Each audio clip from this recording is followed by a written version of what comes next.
नमस्कार मित्रों, आप सभी का स्वागत है आपके अपने चैनल फर्स्ट टाइम स्टोरी में।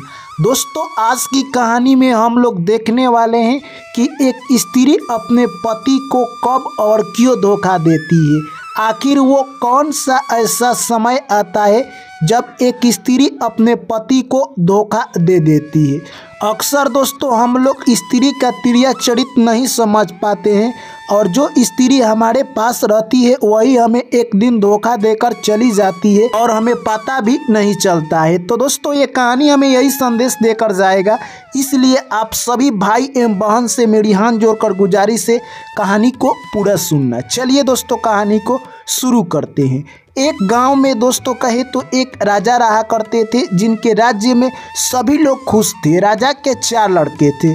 दोस्तों राजा ने सोचा कि अपने चारों लड़कों को मैं यानी बहुत बड़ा योद्धा बनाऊंगा।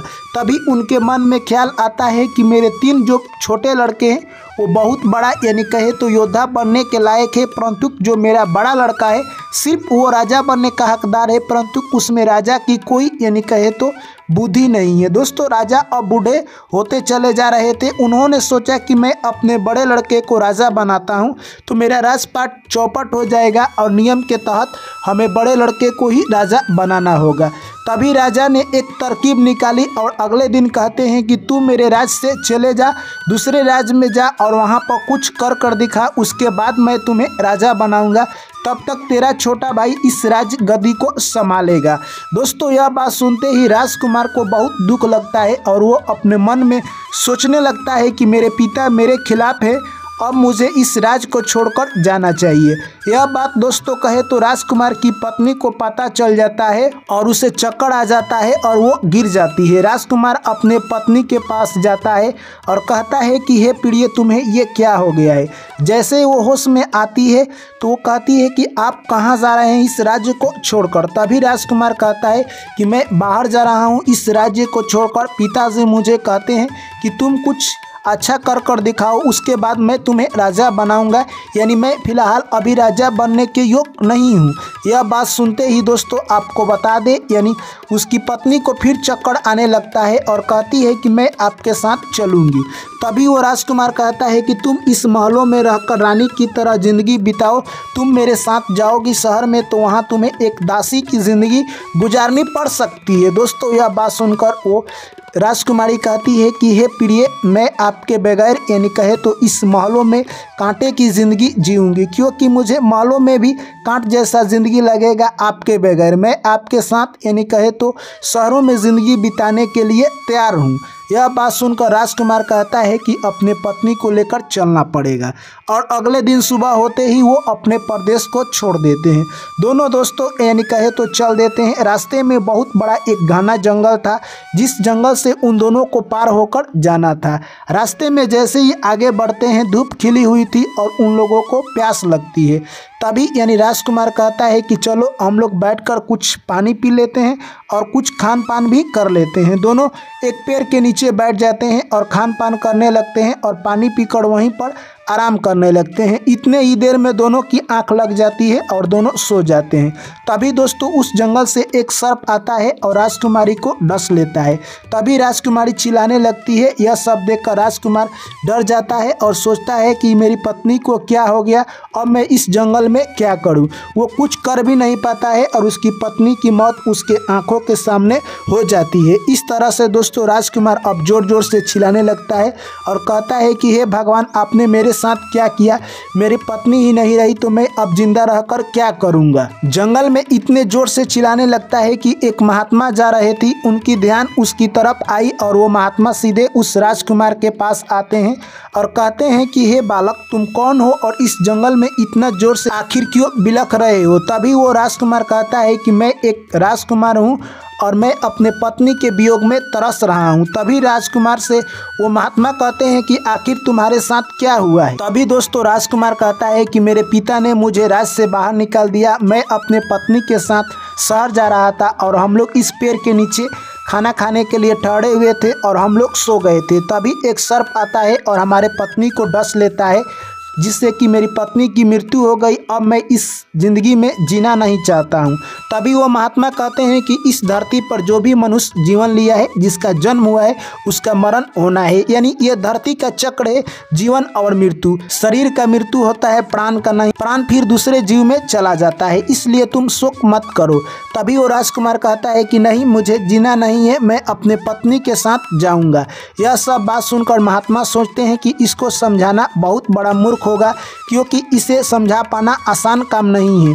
तभी वो राजकुमार कहता है कि नहीं, मैं अपने पत्नी के साथ ही मृत्यु को प्राप्त करूंगा। तभी वो महात्मा कहते हैं कि मेरे पास एक उपाय है, तुम्हारी पत्नी जीवित हो सकती है, परंतु को वो उपाय काफ़ी कठिन और कहे तो मुश्किल है। यह बात सुनकर राजकुमार कहता है कि दुनिया का कोई भी काम हो, मैं करने के लिए तैयार हूँ।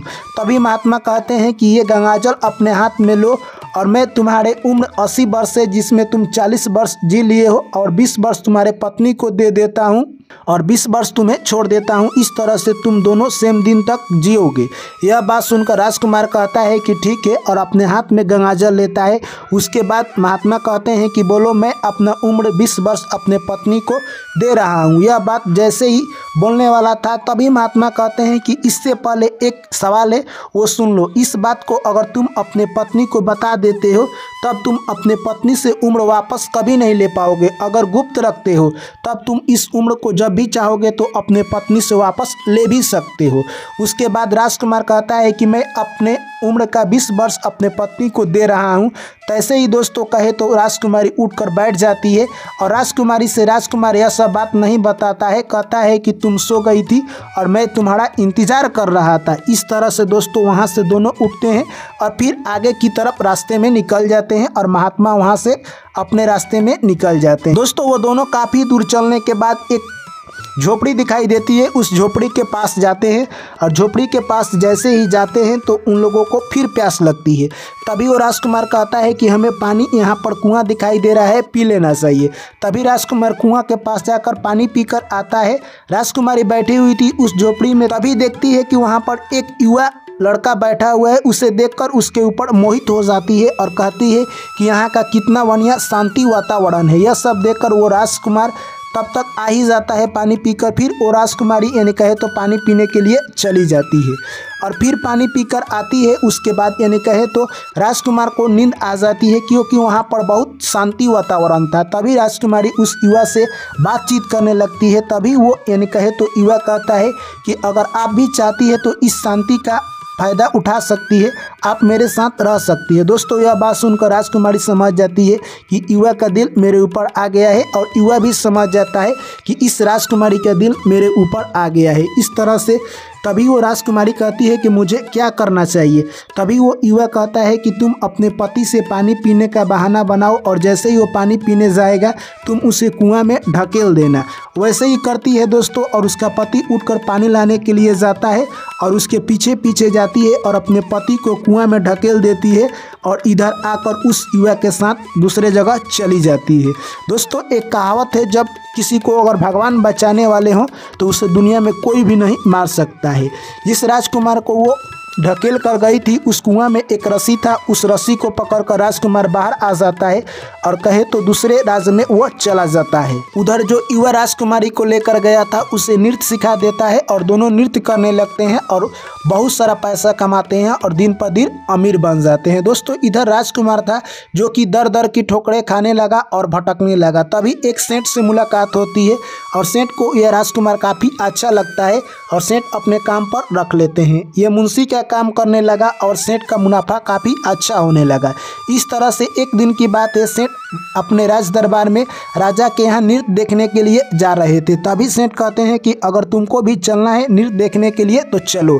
दोस्तों वहाँ से यानी कहे तो वो राजकुमार भी नृत्य देखने के लिए जाता है राज दरबार में, और जैसे ही अपने पत्नी को देखता है दंग रह जाता है। उसके बाद जैसे ही नृत्य समाप्त होती है, सभी लोग उपहार देते हैं। उसमें यानी कहे तो वो राजकुमार एक अंगूठी खोल कर देता है, और जैसे ही उसकी पत्नी देखती है वो दंग रह जाती है और पहचान लेती है कि मेरा पति जिंदा है।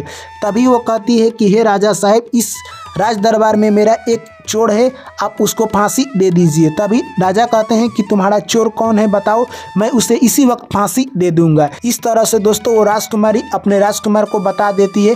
तभी राजा कहते हैं कि इसे इसी वक्त फांसी दे दिया जाए। तभी दोस्तों वहाँ पर जो सेठ आए थे वो कहते हैं कि ये मेरा यानी कहे तो मुंशी है, ये ऐसा काम नहीं कर सकता है। तभी वो यानी कहे तो राजकुमार कहता है कि मेरी दो बातें हैं, आप लोग सुन लीजिए, उसके बाद आप मुझे फांसी दे दीजिएगा। दोस्तों सभी लोग वहाँ पर इकट्ठे हो। उसके बाद राजकुमार कहता है कि ये मेरी पत्नी है और मुझसे झूठ बोल रही है, ये मुझे धोखा दे रही है। दोस्तों उसके बाद वो राजकुमारी कहती है कि मैं इसको जानती भी नहीं हूँ, ये मुझे फंसा रहा है। दोस्तों उसके बाद राजकुमार कहता है कि ठीक है, अगर तुम मेरी पत्नी नहीं हो तो मैंने रास्ता में जो तुम्हें चीज़ दिया है वो मुझे वापस करो। और गंगाजल उसके हाथों में देता है और वो कहती है कि जो आपने मुझे रास्ता में चीज़ दिया है मैं आपको वापस करती हूँ। ये बात जैसे ही दोस्तों बोलती है उसकी मृत्यु हो जाता है। यह सब देखकर लोग वहाँ पर दंग रह जाते हैं। और उसके बाद राजकुमार कहता है कि मैंने इसको अपना 20 वर्ष उम्र दिया था और ये मेरी पत्नी थी, मेरे साथ धोखा कर रही थी।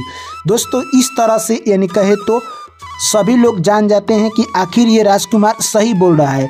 और दोस्तों राजा की एक लड़की थी जो कि काफ़ी सुंदर थी, उससे राजा अपने राजकुमार के साथ शादी करा देते हैं और उस राजकुमार को वहाँ से विदा कर देते हैं।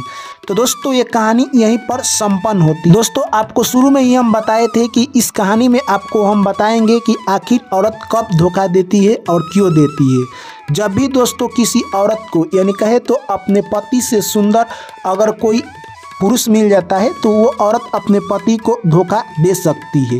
जिस तरह से आपने देखा राजकुमार से सुंदर एक युवा मिल गया था, उसके साथ राजकुमारी चली जाती है और अपने पति को धोखा दे देती है। और कब देती है और क्यों देती है? जब सुंदर कोई पुरुष मिलता है तो धोखा दे देती है। और क्यों देती है? क्योंकि दोस्तों वो सोचती है कि उसका पति उसके काबिल नहीं है, यानी उसके जैसा नहीं है, इसलिए वो धोखा दे देती है और मौका की तलाश में रहती है। चलिए दोस्तों मैं आशा करता हूँ कि ये कहानी आप लोगों को समझ आई होगी। तो वीडियो को कर दीजिए लाइक और चैनल को कर लीजिए सब्सक्राइब। आप लोगों से पुनः मुलाकात होगी एक नई वीडियो में, तब तक आप लोग मुझे दीजिए इजाज़त। जय श्री कृष्ण, राधे राधे।